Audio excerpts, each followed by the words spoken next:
أعوذ بالله من الشيطان الرجيم. بسم الله الرحمن الرحيم. حميم تنزيل الكتاب من الله العزيز الحكيم. ما خلقنا السماوات والأرض وما بينهما إلا بالحق وأجل مسمى والذين كفروا عما أنذروا معرضون. قل أرأيتم ما تدعون من دون الله أروني ماذا خلقوا من الأرض أم لهم شرك في السماوات ائتوني بكتاب من قبل هذا أو أثارة من علم إن كنتم صادقين. ومن أضل ممن يدعو من دون الله من لا يستجيب له إلى يوم القيامة وهم عن دعائهم غافلون. وإذا حشر الناس كانوا لهم أعداء وكانوا بعبادتهم كافرين. صدق الله العظيم. حامیم تنزیل الکتاب من اللہ العزیز الحکیم. یہ کتاب اللہ تبارک و تعالی کی طرف سے اتاری جا رہی ہے جو زبردست ہے، حکمت والا ہے. ما خلقنا السماوات والارض وما بینہما الا بالحق واجل مسمى. ہم نے آسمان و زمین کو اور جو کچھ ان کے درمیان میں ہے حکمت کے ساتھ ایک میعاد متعین کے لیے پیدا کیا ہے. والذین کفروا عما انذروا معرضون. اور جو لوگ کافر ہیں ان کو جس چیز سے ڈرایا جاتا ہے وہ اس سے بے رخی کرتے ہیں. آج الحمدللہ سورہ احقاف شروع ہو رہی ہے جو 26ویں پارے کی پہلی صورت ہے. یہ سورہ مبارکہ مکی صورت ہے، یعنی حضرت نبی کریم صلی اللہ تعالی علیہ وآلہ وسلم پر اس سورہ مبارکہ کا نزول ہجرت فرمانے کی غرض سے مدینہ منورہ تشریف لے جانے سے پہلے ہوا ہے. اور صحیح روایت کے مطابق یہ سورہ مبارکہ حضور اکرم صلی اللہ تعالی علیہ وآلہ وسلم پر اس وقت نازل ہوئی ہے کہ جب جناتوں کی ایک جماعت حضور صلی اللہ علیہ وآلہ وسلم کے پاس میں قرآن کریم سننے کے لیے حاضر ہوئی تھی. آپ علیہ السلام طائف سے واپس تشریف لا رہے تھے کہ مقام نخلہ پر آپ نے فجر کی نماز ادا فرمائی. تو فجر کی نماز میں جب آپ قرآن کریم کی تلاوت فرما رہے تھے تو اس وقت میں جناتوں کی ایک جماعت قرآن کریم سننے کے لیے آپ کی خدمت میں حاضر ہوئی تھی. اس موقع پر یہ سورہ مبارکہ نازل ہوئی ہے.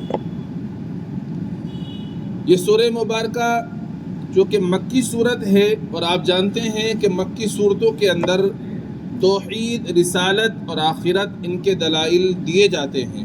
اس سورہ مبارکہ کے اندر بھی توحید اور رسالت اور آخرت کے دلائل کو بیان فرمایا گیا ہے. اور جس زمانے میں یہ سورہ مبارکہ نازل ہو رہی ہے تو اس زمانے کے اندر اس قسم کے واقعات بہت پیش آ رہے تھے کہ گھر کے اندر والدین مسلمان ہو گئے، اولاد مسلمان نہیں ہوئی. کسی گھر میں ایسا ہوا کہ اولاد مسلمان ہو گئی، والدین مسلمان نہیں ہوئے، تو ایک دوسرے پر لعن طعن کرتے تھے، سختیاں کرتے تھے. تو تو اللہ تبارک و تعالی نے اس سورہ مبارکہ کے اندر اس بات کو بھی ارشاد فرمایا اور والدین کے حقوق کے بارے میں بھی اس سورہ مبارکہ کے اندر بتایا گیا ہے کہ والدین کے حقوق کیا ہیں۔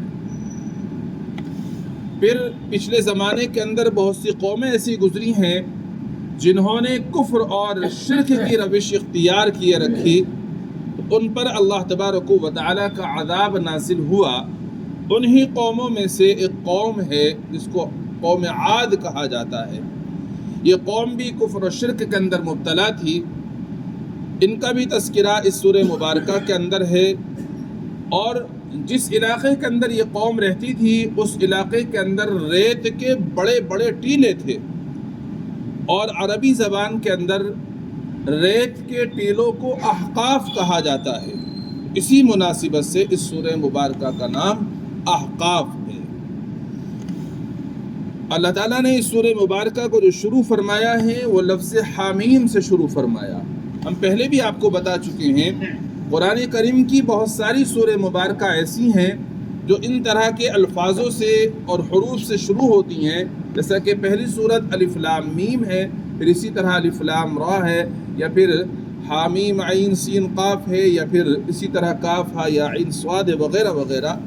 تو یہ حروف مقطعات کہلاتے ہیں، یعنی وہ حروف جو الگ الگ کر کے پڑھے جاتے ہیں، لکھے تو ایک ساتھ جاتے ہیں لیکن ان کو الگ الگ کر کے پڑھا جاتا ہے۔ ان کی مراد اور معانی کیا ہیں وہ اللہ تبارک و تعالی اور اس کے پیغمبر کے درمیان میں ایک راز ہے جو امتیوں کو نہیں بتایا گیا ہے۔ بس ہمیں یہی عقیدہ رکھنا چاہیے کہ اللہ کی اور اس کے پیغمبر کی سے جو مراد ہے میرا اس کے اوپر ایمان ہے، بس اتنا کافی ہے۔ پھر ارشاد فرمایا تنزیل الکتاب من اللہ العزیز الحکیم، یہ کتاب اللہ تبارک و تعالی کی طرف سے اتاری جا رہی ہے جو غالب ہے، حکمت والا ہے۔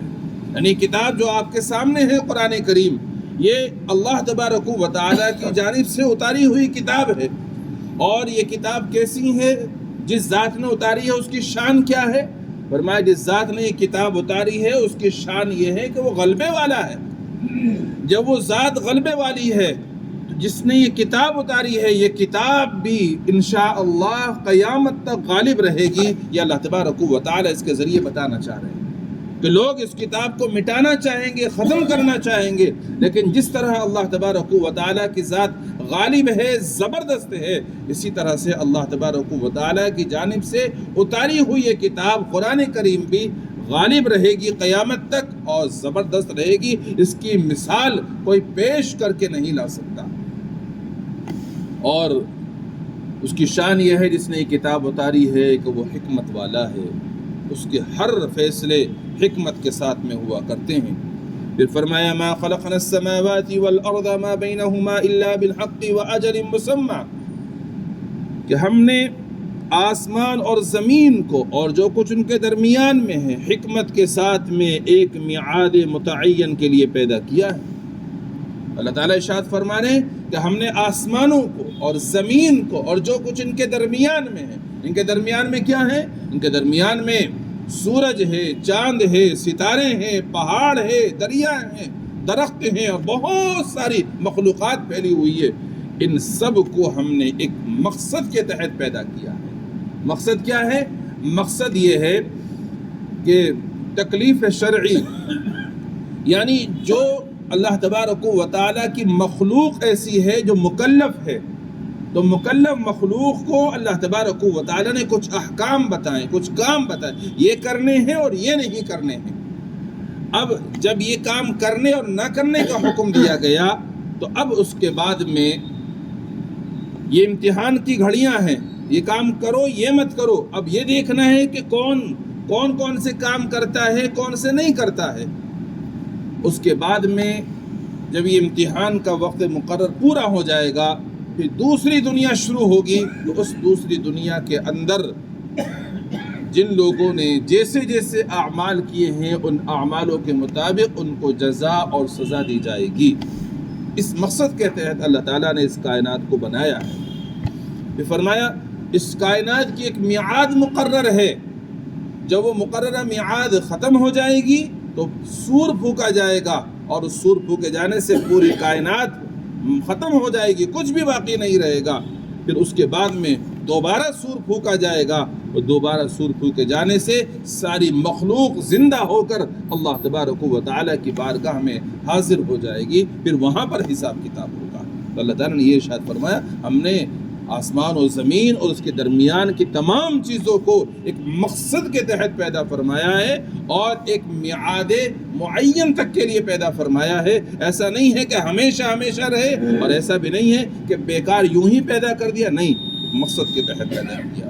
والذین کفروا عما انذروا معرضون، اور جو لوگ کافر ہیں ان کو جس چیز سے ڈرایا جاتا ہے وہ اس سے بے رخی کرتے ہیں، منہ موڑے رہتے ہیں. کافروں کو جن چیزوں سے ڈرایا جاتا ہے وہ اس سے منہ موڑے ہوئے ہیں. کس چیز سے ڈرایا جاتا ہے؟ ان کو ڈرایا جاتا ہے کہ کفر اور شرک مت کرو، اللہ کی ذات و صفات میں کسی کو شریک نہ ٹھہراؤ. اللہ تبارک و تعالیٰ کفر اور شرک کرنے والوں کی مغفرت نہیں فرماتے. یہ ڈرایا جاتا ہے کہ مرنے کے بعد دوبارہ زندہ کیا جائے گا، اور جب زندہ کیا جائے گا جنہوں نے کفر اور شرک کا ارتکاب کیا ہے ان کو اللہ تبارک و تعالیٰ ہمیشہ ہمیشہ کے لیے جہنم میں ڈالیں گے. اس لیے کفر اور شرک سے بچو. لیکن اس کے باوجود وہ لوگ اس سے منہ موڑے ہوئے ہیں، یعنی کفر اور شرک کے اندر ہی پڑے رہتے ہیں، اللہ کی نافرمانی میں ہی لگے رہتے ہیں. اللہ نے ارشاد فرمایا کہ جن لوگوں نے کفر اپنایا، جن چیزوں سے ان کو ڈرایا جاتا ہے وہ انہی سے بے رخی اختیار کیے ہوئے، منہ موڑے ہوئے ہیں. قل ارأيتم ما تدعون من دون الله اروني ماذا خلقوا من الارض ام لهم شرك في السماوات. آپ کہہ دیجئے کہ ذرا یہ تو بتلاؤ، جن چیزوں کو تم خدا کو چھوڑ کر، جن چیزوں کی تم خدا کو چھوڑ کر عبادت کرتے ہو، مجھ کو ذرا یہ دکھلاؤ کہ انہوں نے کون سی زمین پیدا کی ہیں، یا ان کا آسمان میں کچھ ساجا ہے. اللہ تعالیٰ فرما رہے ہیں کہ تم اللہ تبارک و تعالیٰ کو چھوڑ کر جن کی عبادت کرتے ہو، تم نے اللہ تعالیٰ کی ذات و صفات میں جن کو شریک بنایا ہوا ہے، ذرا یہ تو بتاؤ کہ کیا ان کی کوئی، انہوں نے زمین میں کوئی حصہ پیدا کیا ہے؟ مشرق میں، مغرب میں، شمال میں، جنوب میں، کسی بھی سمت میں کوئی حصہ پیدا کیا ہے؟ پیدا کیا ہو تو بتاؤ کہ ہاں بھئی یہ حصہ پیدا کیا ہے انہوں نے. یا آسمان کو جو اللہ تعالیٰ نے بنایا ہے، اس آسمان کی تخلیق میں، پیدائش میں کوئی ان کی ساجھے داری ہے؟ یہ ساجھے دار ہیں، اس میں کوئی حصہ ہے ان کا کہ یہ بھی شریک رہے ہوں کہ جب اللہ تعالیٰ آسمان کو بنا رہے تھے یہ بھی وہاں کھڑے ہوئے ہوں، مشورہ دے رہے ہوں، کچھ کر رہے ہو تو بتاؤ. یہ اللہ تبارک و تعالیٰ نے فرمایا کہ عقلی دلیل دو، بتاؤ ہمیں کہ جو تم شرک کر رہے ہو کیا اس کے تمہارے پاس میں کوئی دلیل ہے؟ جن کو تم نے معبود بنا رکھا ہے، کیا انہوں نے زمین کا کوئی حصہ پیدا کیا، یا جو اللہ نے آسمان کو پیدا کیا اس میں ان کی کوئی ساجھے داری ہے؟ ظاہر بات ہے کہ کسی کی بھی ساجھے داری نہیں ہے. ساجھے داری کیا ہوگی؟ جن کو بھی اللہ کے علاوہ پکارا جاتا ہے. جس وقت میں آسمان بنایا جا رہا تھا موجود ہی نہیں تھے، مشورہ تو کیا دیتے؟ موجود ہی نہیں، وہ تو بہت بعد میں پیدا ہوئے ہیں. بھئی شرک جو شروع ہوا ہے نوح علیہ السلام کے زمانے میں شروع ہوا ہے، اس سے پہلے آدم علیہ السلام کا زمانہ ہے، تو شیث علیہ السلام کا زمانہ ہے، ان کے زمانے میں شرک اور کفر تھا ہی نہیں. تو پھر کہاں سے تمہارے معبود اس زمانے میں جب اللہ نے آسمان و زمین کو بنایا موجود ہوں گے؟ تھے ہی نہیں. جب تھے ہی نہیں تو پھر کہاں سے ان کی ساجھے داری ہو گئی؟ تو عقلی دلیل بھی ان کے پاس میں نہیں ہے. پھر فرمایا ایتونی بکتاب من قبل هذا او اثارت من علم ان کنتم صادقین. میرے پاس کوئی کتاب جو اس سے پہلے کی ہو، یا کوئی اور مضمون منقول لاؤ اگر تم سچے ہو. بے عقلی دلیل پیش کرو اس کی کہ اللہ نے جو زمین کو بنایا ہے، تمہارے معبودوں نے زمین کا کوئی حصہ بنایا ہو تو، یا آسمان کی پیدائش میں ان کا کوئی ساجھا ہو تو یہ عقلی دلیل ہے. یا پھر نقلی دلیل لے کر آؤ. نقلی دلیل دو طرح کی ہوتی ہے. ایک نقلی دلیل تو یہ ہے کہ اللہ تبارک و تعالیٰ نے جو آسمانی کتابیں اتاری ہیں، ان آسمانی کتابوں میں سے کسی کتاب کے اندر اللہ تعالیٰ نے تمہارے معبودوں کا ذکر فرمایا ہو اور یہ فرمایا ہو کہ یہ میرے ساجی ہیں، لہذا تم ان کی عبادت کرو، فلاں بزرگ کی، فلاں پیر کی یا فلاں کی، کہیں ہو تو دکھلاؤ۔ بھئی اس قرآن سے پہلے اور کتابیں ہیں، توریت ہے، انجیل ہے، زبور ہے، وغیرہ وغیرہ، کسی بھی کتاب کے اندر اگر تمہیں لکھا ہوا ہو کہیں پر تو لا کے دکھاؤ مجھے۔ دوسرا، یا کسی نبی نے کہیں فرمایا ہو کہ بھئی یہ جو فلاں ہیں یہ اللہ تبارک و تعالیٰ کے ساجی اور شریک ہیں، لہذا ان کی بھی عبادت کیا کرو۔ کسی نبی نے اگر فرمایا ہو تو لاؤ، کسی مستند دلیل کے ساتھ میں اس کو بھی دکھلاؤ۔ لیکن نہ ان کے پاس میں عقلی دلیل ہے، نہ ان کے پاس میں نقلی دلیل ہے، نہ کسی آسمانی کتاب میں ہے، نہ ہی کسی نبی نے کا فرمان ان کے پاس موجود ہے، پھر بھی یہ کفر اور شرک میں اڑے ہوئے ہیں۔ تو اللہ تعالیٰ فرماتے ہیں وَمَنْ أَضَلُّ مِمَّنْ يَدْعُو مِن دُونِ اللَّهِ مَنْ لَا يَسْتَجِيبُ لَهُ إِلَى يَوْمِ الْقِيَامَةِ وَهُمْ عَنْ دُعَائِهِمْ غَافِلُونَ۔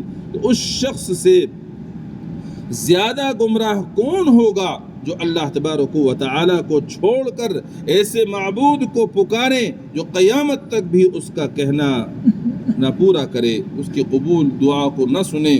وَهُمْ عَنْ دُعَائِهِمْ غَافِلُونَ، اور ان کو ان کے پکارنے کی بھی خبر نہ ہو۔ اللہ تعالیٰ فرماتے ہیں اس شخص سے بڑا گمراہ کون ہوگا جو اللہ کو چھوڑ کر ایسے معبودوں کو پکارے جو ان کی پکار کو قیامت تک سن نہیں سکتے، وہ تو ان کی پکار سے غافل ہے۔ یعنی اللہ کی نظروں میں وہ شخص سب سے بڑا گمراہ ہے جو اللہ کو چھوڑ کر دوسروں کو پکارے، بہت بڑا گمراہ ہے وہ پکار کو سن بھی نہیں سکتے۔ پکار کو کس طرح نہیں سن سکتے؟ پکار کو اس طرح نہیں سن سکتے کہ بھئی اگر پرستش کی جا رہی ہے، درختوں کی پرستش کی جا رہی ہے، پتھروں کی، تو یہ تو بے جان ہے، تو سنتے ہی نہیں ہے۔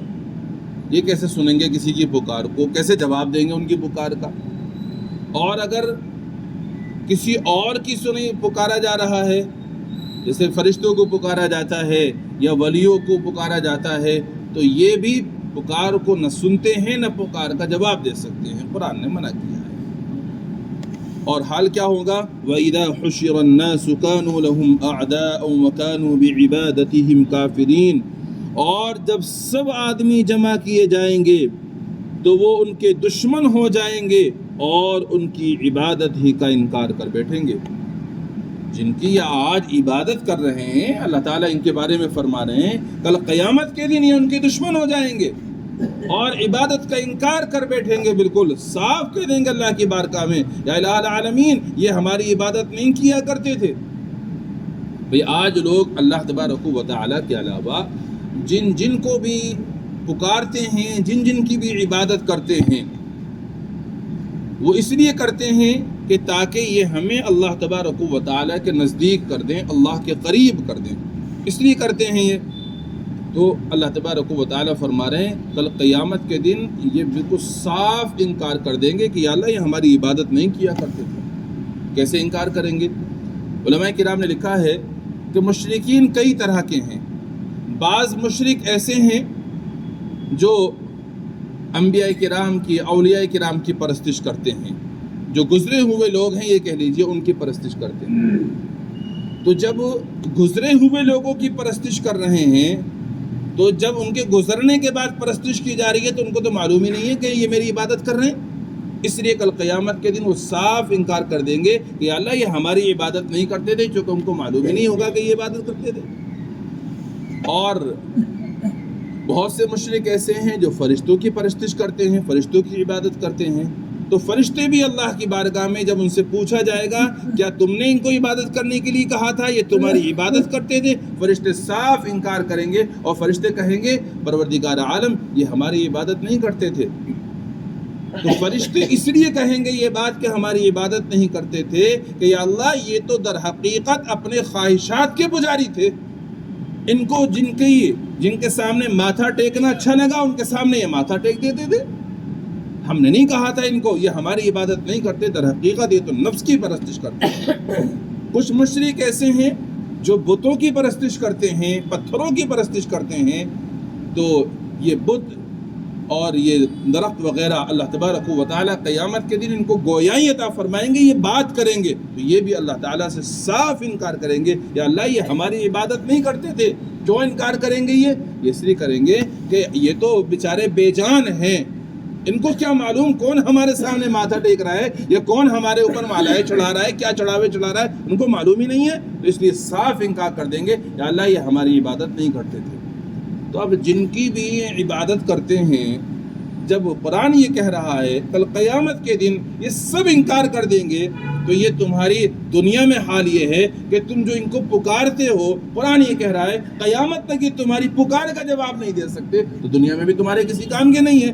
اور قرآن یہ کہہ رہا ہے مرنے کے بعد میں بھی یہ سارے کے سارے تمہاری عبادت کا انکار کر دیں گے کہ اللہ یہ ہماری عبادت نہیں کیا کرتے تھے، تو نہ تمہارے دنیا میں کام آئے نہ آخرت میں کام آئے، تو جو نہ دنیا میں کام آ رہا نہ آخرت میں کام آ رہا، اور بلکہ آخرت میں ان کی وجہ سے نقصان اور خسارہ تمہیں اٹھانا پڑ رہا ہے، تو پھر ایسوں کے سامنے ماتھا ٹیکنے سے اور ایسوں کی پرستش کرنے سے کیا فائدہ جو نقصان کا سبب بن جائے؟ زیادہ بہتر یہ ہے کہ تمام کی بندگی کرنے سے منہ موڑو، صرف ایک رب کی بندگی کرو، وہی رب عبادت کے لائق ہے، اور وہی رب دنیا اور آخرت میں فائدہ پہنچانے والا ہے، اور تمام تر حاجات کا سوال صرف اور صرف اللہ کی ذات سے کرو، اللہ کے علاوہ کسی اور سے اپنی حاجتوں کو مانگنا، ضرورتوں کو مانگنا، یہ سراسر غلط ہے۔ آپ جانتے ہیں حضور اکرم صلی اللہ تعالیٰ علیہ وآلہ وسلم پر سب سے زیادہ جو حالات آئے وہ بدر کے مقام پر آئے۔ آپ کی جماعت میں آپ کو ملا کر کے صرف 313 ہیں، وہ بھی نہتے ہیں، پورے ہتھیار بھی نہیں ہے، کچھ بھی نہیں ہے، اور دوسری طرف جو دشمن ہیں ان کی تعداد 3 گنا زیادہ ہے، اور مسلح ہیں، ہتھیار ہیں، سواریاں ہیں، سب کچھ ہیں۔ آپ علیہ الصلاۃ والسلام نے اس وقت میں اگر پکارا ہے تو صرف رب کو پکارا، اور سجدے میں گر گئے۔ آپ عشاء کی نماز کے بعد میں سرخ خیمہ تھا، اس میں سجدہ فرمایا، لمبا سجدہ فرمایا، سجدے میں اللہ کو پکارا اور یہ کہا پروردگار عالم، یہ مٹھی بھر جماعت ہے جو میری 15 سالہ محنت ہے، اگر یہ مٹھی بھر جماعت کو تو نے ختم کر دیا، قیامت تک تیرا کوئی نام لینے والا نہ ہوگا۔ تو جب اللہ کے پیغمبر جو پوری کائنات میں اللہ کے بعد میں جن کا مقام اور مرتبہ ہے، ان کو جب حاجت و ضرورت پیش آئی تو انہوں نے رب کو پکارا، انہوں نے خود اپنا کام اپنا نہیں بنا لیا، تو میں اور آپ پھر اللہ کو چھوڑ کر کسی اور سے کیوں مانگتے ہیں، کیوں کہتے ہیں کہ یہ ہماری ضرورت پوری کریں گے، کہاں جا کر کے میری ضرورت پوری ہو جائے گی؟ جو ایسا کرتے ہیں وہ جہالت کی وجہ سے، نادانی کی وجہ سے ایسا کر رہے ہیں۔ خدا را ہوش کے ناخون لو اور صرف رب کو پکارو، پھر دیکھو رب کیسے تمہاری میری ہر ایک حاجت کو پوری کرنے والا ہے۔